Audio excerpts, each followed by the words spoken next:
Our friends Mike and Angela Ballard with We Married Adventure are always taking trips around the world, and we love when they're in studio to tell us all about it.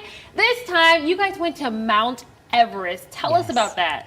You know, there are trips that are bucket list trips for just about anybody, no matter how much they've traveled or where they've gone.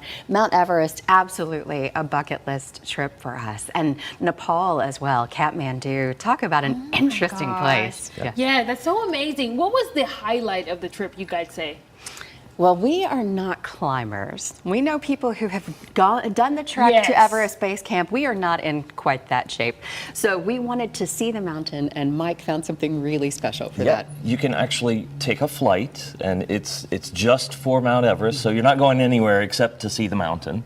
But right out of Kathmandu, and it's affordable, much more affordable than Everest Base Camp trek. Which is $1,200 to $4,500 per person just to do the base camp trek, and that does not include your travel to and from Nepal. Oh my gosh. So just base camp, and of course if you're trying to summit Mount Everest, you're talking tens of thousands of dollars. So this was both a more leisurely and more affordable way to see such a spectacular thing. I love affordable. Yes.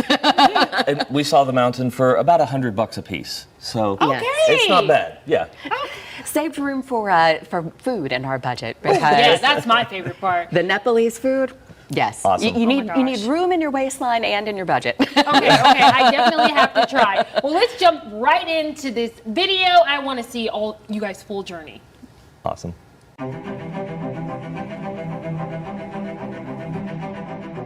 Namaskar from Kathmandu, Nepal, where we have come to see Mount Everest. Mount Everest is the world's largest mountain above sea level, and it's located right between Nepal and China. Now, summiting the mountain is the ultimate goal for lots of climbers, and since 1953, over 6,000 people have done it. We don't know anyone who's actually been to the top, but there's a lot of cool people who have been to base camp, and we have some of them as friends. That's right. But you know what? There's more to Kathmandu than just Mount Everest, and there's more than one way to see the mountain. Join us as We Married Adventure visits Nepal and Mount Everest. One of the oldest continuously inhabited cities in the world, Kathmandu was founded in 2nd century AD.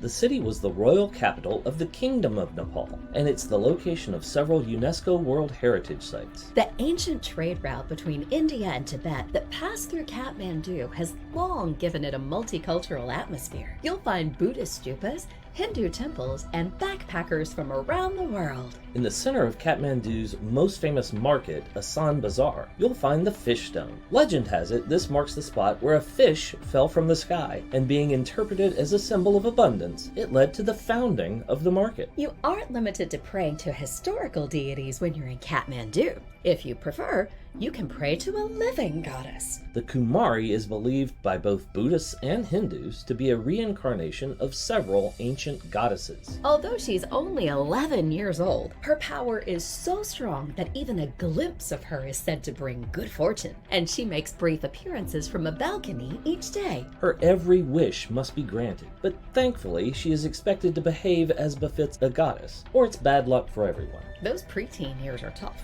Speaking of tough, let's not forget that many people who visit Kathmandu are here for Mount Everest. Everest Base Camp sits at an altitude of 18,373 feet, and reaching it typically takes 9 days to 2 weeks. While the base camp hike itself requires a certain level of fitness, it's the adjustment to the altitude that's the most difficult part for many trekkers. While we love walking tours and often hit 10 miles a day when we're traveling, we opted to see Everest from the sky. A sunrise flight gave us a literal bird's eye view of the snow-capped Himalayas, including Mount Everest itself. Our flight was designed so that every passenger had a window seat, and the plane flies in a loop so that everyone on board has equal viewing time of the mountains. While Mount Everest is split between Nepal and China, the entire Himalayan mountain range also abuts or crosses India, Bhutan, and Pakistan. Some 53 million people live in the Himalayas, and the mountains have profoundly shaped their cultures. Many of the peaks are sacred in Hinduism and Buddhism, and several of the summits, including the famous Kanchenjunga, are off limits to climbers. Even talking about mountain climbing works up an appetite for me, and Nepal is home to one of my